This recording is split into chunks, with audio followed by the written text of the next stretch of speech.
नमस्कार स्वामी भक्तांनो, माझ्या स्वामीला अर्पण या चॅनलवर मी तुमचं मनापासून स्वागत करते.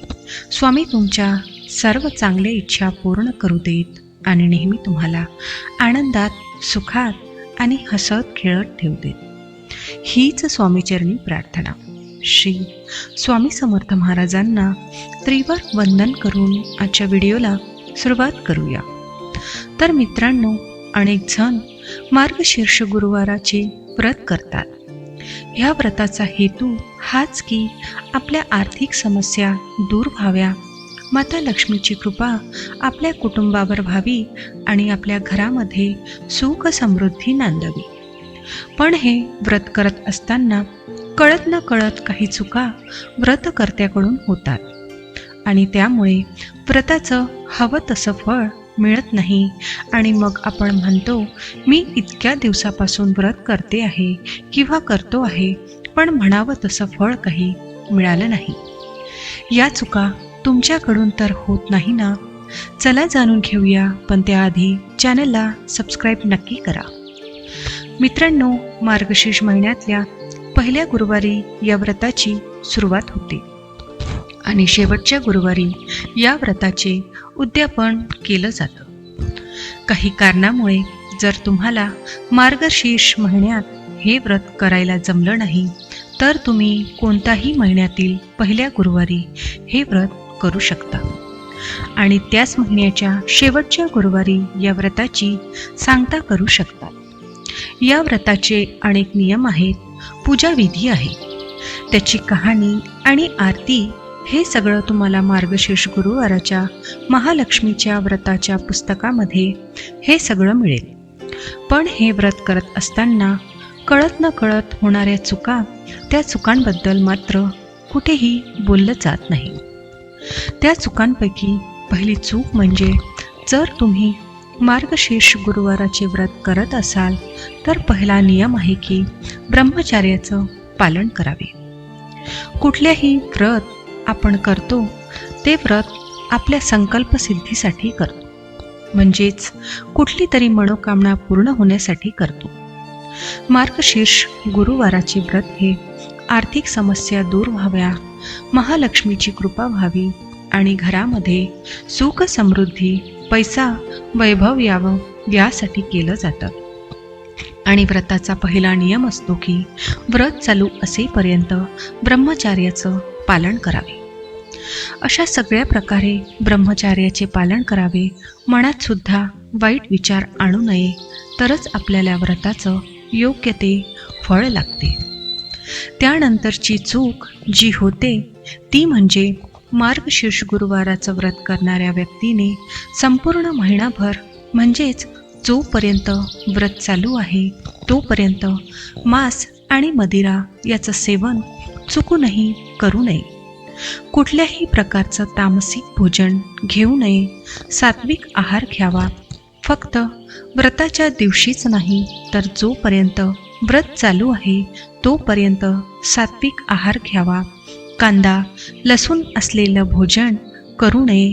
तिसरी चूक म्हणजे, जेव्हा आपण व्रतामध्ये असतो, कुठल्याही व्रत करत असतो, तेव्हा ते व्रत चालू असेपर्यंत कोणाशीही खोटं बोलू नये, कुणालाही फसवू नये, तसेच कोणाच्याही चाहल्या चुगल्या करू नये.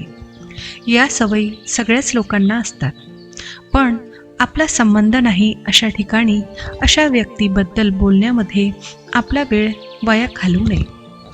कारण या गोष्टीमुळे काय होतं, तर व्रतामुळे ते पुन्हा तुम्हाला लाभते, त्या पुण्याचा क्षय होतो, ते पुण्य कमी होत जातं आणि मग व्रताचं हवं तसं फळ तुम्हाला मिळत नाही.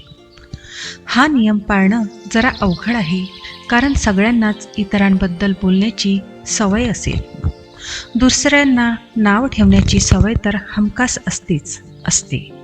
पण म्हणूनच हे व्रत करत असताना आपण सावधगिरी बाळगायची आहे आणि आपल्या तोंडून इतरांबद्दल वाईट बोलले जाणार नाही याची काळजी घ्यायची आहे. त्यानंतरच्या आणखीन एक गोष्ट म्हणजे, हे महालक्ष्मीचं व्रत आहे. महालक्ष्मी जिथे शांती, समाधान असते त्याच ठिकाणी प्रवेश करते. त्यामुळे हे महालक्ष्मीचं व्रत करत असताना घरामध्ये वादविवाद, भांडणतंटे, शिवीगाळ या गोष्टी होता कामा नये. नाहीतर महालक्ष्मीचा प्रवेश घरात होत नाही, हे लक्षात घ्यावं. म्हणून मार्गशीर्ष महिनाभर हे व्रत करत असताना घरामध्ये सगळ्यांनी जिभेवर साखर ठेवायची आहे, मनाला शांत ठेवायचे आहे, जेणेकरून व्रतकर्त्याला त्रास होणार नाही आणि व्रतकर्त्याकडून कुठल्याही प्रकारचं भांडणविवाद होणार नाही. त्यानंतरची आणखी एक महत्त्वाची गोष्ट म्हणजे व्रतकर्त्यांनी घरातील ज्येष्ठ व्यक्तींचा आदर करायला हवा, त्यांची सेवा शुश्रूषा करायला हवी. तुम्ही इकडे व्रत करताय आणि घरातल्या ज्येष्ठ व्यक्तींना, तुमचे आई वडील असतील, सासू सासरे असतील किंवा तुमच्या घरात जे कोणी ज्येष्ठ व्यक्ती असतील त्यांचा अपमान करताय, त्यांची सेवा करत नाही आहात, असं जर घडत असेल तर व्रताचं फळ तुम्हाला मिळेल अशी अपेक्षा करू नका.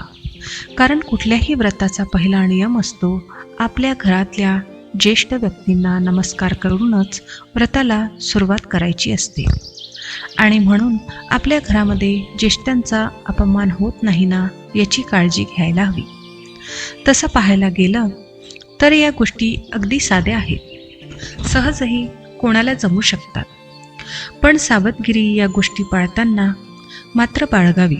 कारण व्रत करत असताना आपलं मन हे पूर्णतः ईश्वराच्या चरणी तल्लीन व्हायला हवं, ईश्वरामध्ये आपलं मन लागायला हवं आणि या सगळ्या गोष्टींचा काटेकोरपणे पालन करायला हवं. तर व्रताचं फळ आपल्याला निश्चितच मिळतं. व्रतकर्त्यांनी गुरुवारी सकाळी लवकर उठावं, आंघोळ करावी, शुद्ध अंतकरणाने आणि पूर्ण भक्तिभावाने पूजा करावी. दिवसभर उपवास करून संध्याकाळी देवीला नैवेद्य दाखवून रात्री भोजन करावे.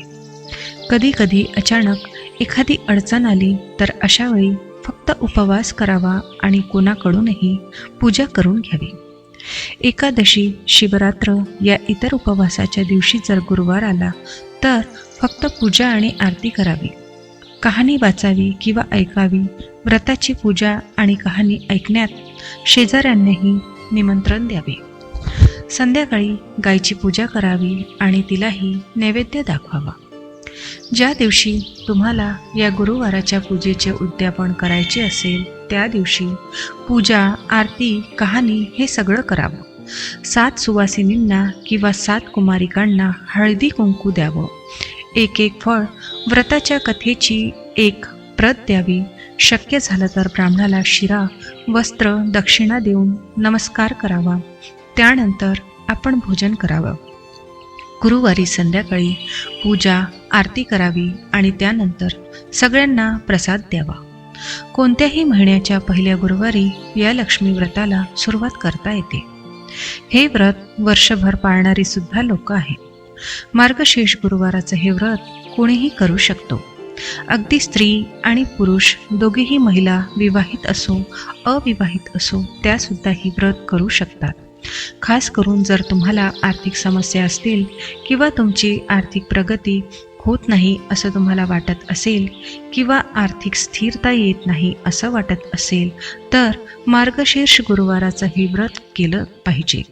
या व्रतामध्ये माता महालक्ष्मीची साधना, उपासना केली जाते. म्हणूनच मार्गशीर्ष गुरुवाराचं व्रत करत असताना तुम्ही महालक्ष्मीच्या एखादं स्तोत्र नियमित म्हणू शकता किंवा एखाद्या मंत्राचा जपही करू शकता. महालक्ष्मीच्या स्तोत्रामध्ये कणकधारा स्तोत्र, महालक्ष्मी अष्टक, श्री सूक्त ही प्रमुख स्तोत्र आहे.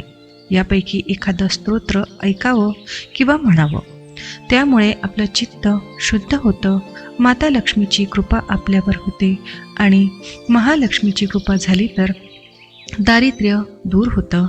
मग मित्रांनो, तुम्ही सुद्धा भक्तिभावाने हे व्रत करा आणि माता महालक्ष्मीची कृपा मिळवा. जय महालक्ष्मी. श्री स्वामी समर्थ. जय जय स्वामी समर्थ.